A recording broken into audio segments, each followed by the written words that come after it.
A man is trapped on a 100-meter cliff. If he moves a muscle, he will fall. This man is hanging from the edge of a sand cliff.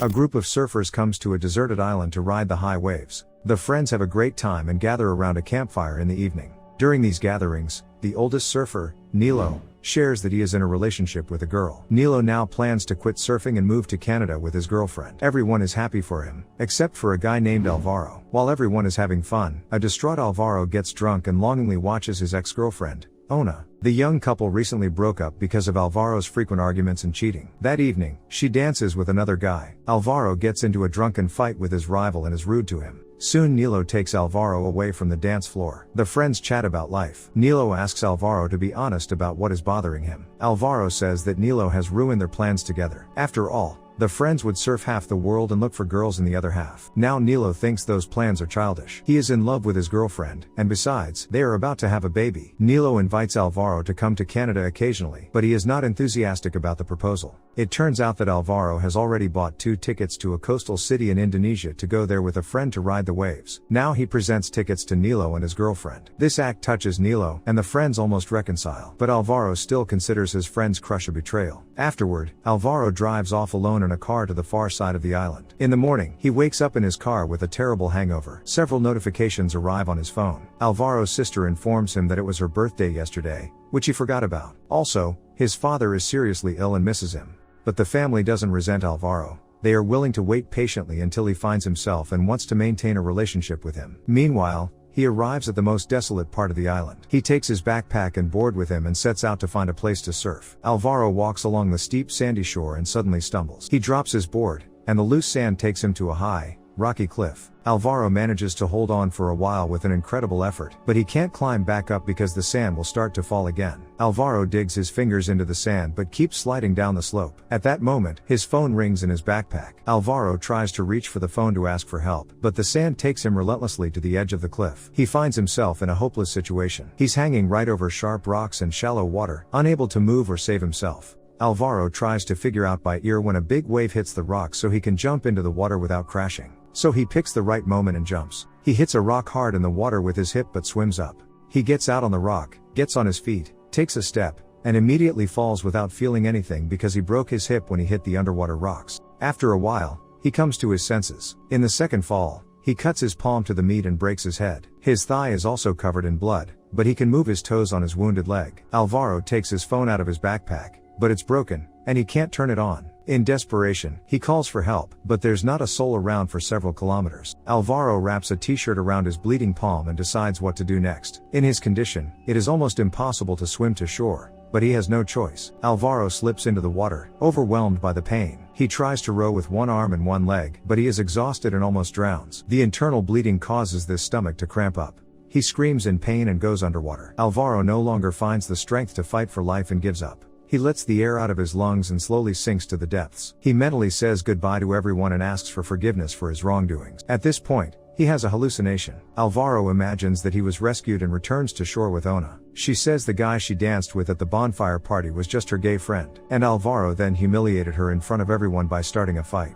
But she also recalls good moments in their relationship. For example, how Alvaro once threw her a candlelight dinner on the far side of the island during a new moon. She had a crush on him then, but those feelings are gone now. Alvaro tells Ona that he is drowning and asks for her forgiveness. However, the boy cannot list what he has wronged his beloved. That's what the girl popped up in his mind for, to name all the unpleasant things she had to go through in their relationship. She talks about the boyfriend's constant cheating, the humiliation, and the lack of love on his part. In reality, Alvaro continues to sink and thinks about his fear of loneliness. He sees Ona again. She snuggles up to him and affectionately tells him they need to break up and start from scratch. Alvaro needs to apologize to many people, so he must live. With these words, she kisses him goodbye. In doing so, she gives him the strength to push himself off the seabed and continue to fight for life. Alvaro floats to the surface, and in his imagination, she walks away. He manages to make it to shore. He comes to his senses sitting in the shadow of a large rock. Flies land on his bleeding wounds, and there is no help waiting. Then Alvaro notices a piece of a surfboard being thrown onto the shore by the waves. He realizes he needs to get off the beach, and it's easier to do so by swimming. He crawls to the cliffs where the board washed up, but the surf gets worse. The wave picks him up and throws him headfirst onto the rocks. Alvaro faints again. He wakes up, drowning in the waves of the tide. He catches the strap of his backpack on a protruding rock and thus stays in place. A helicopter flies over him, but the pilot doesn't notice Alvaro from above. The tide subsides. Alvaro is frozen against a rock, holding onto his backpack. A seagull flies up to him and starts pecking meat out of his split palm. This brings him to his senses, and he crawls into the shadows. Along the way, a thrown fishhook is poked into his hand. This circumstance, the helplessness, the loss of blood, and dehydration finally drive the guy into despair. He loses consciousness again. Alvaro only wakes up at night and decides to quench his thirst. He digs a hole in the sand and covers the bottom with tinfoil that he has in his backpack. He pees in the hole but cannot drink the urine because there is too much blood in it. Overcome with pain, Alvaro rinses his unhealed wounds in salt water. Afterward, he wraps himself in foil, a fishing net found on the shore. He tries to keep warm this way since it is a cold night, and he has a fever. Alvaro hears thunder. Then it will soon rain, and he can quench his thirst. He puts his cup under the streams of water, but the rain quickly stops. He only manages to collect a few drops, which do not save him. All night long, he whispers to himself that he does not want to die. In the morning, a seagull approaches Alvaro again, but he is already armed with a stick and nails. He drives the seagull away and shouts curses in its wake.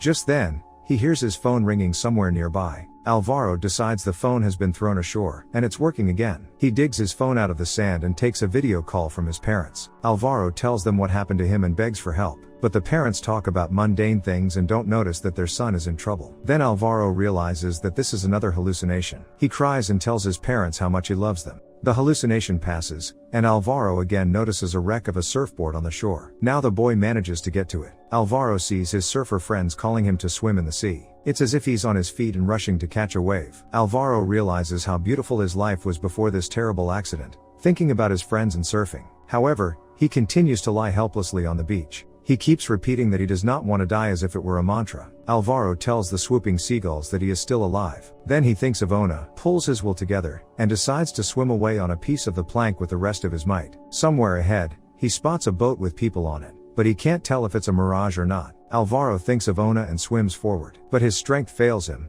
and he drowns, losing his last hope of salvation. His last thoughts are only of Ona. Suddenly a boat passes over Alvaro. A scuba diver jumps out, swims up to Alvaro, and pulls him to the surface. A medallion slips from Alvaro's neck and goes to the bottom. Thus, part of the guy stays by the shore forever. A helicopter flies in for Alvaro. Medics immediately treat him. Later at the hospital, Alvaro is seen by Nilo. The boy, who was miraculously saved, tells his friend what helped him survive. Alvaro says he was afraid to die, burdened by a tremendous sense of guilt for everyone close to him. He didn't want to be someone's vile memory. Now Alvaro wishes he had been able to be happy for Nilo when he told him about his crush. Alvaro admits that at the time, he felt only envy. But now he is truly happy for his friend. Alvaro no longer wants to be completely selfish. He regretted not hugging his father for years and not telling him he loved him. Alvaro admits that he has never really fallen in love. The guy only likes Ona because she is objectively reasonable, but not for Alvaro. The guy decides to let go of Ona even though it hurts. The main thing Alvaro has learned is that he can be alone and survive. He ends his story with tears in his eyes. Time passes, and Alvaro visibly recovers in the hospital and decides to start a new life. At that moment, he is visited by Ona. This story is based on actual events. A surfer named Alvaro Vizcaino once went missing for 2 days and, exhausted, was rescued in the sea 2 kilometers from the shore.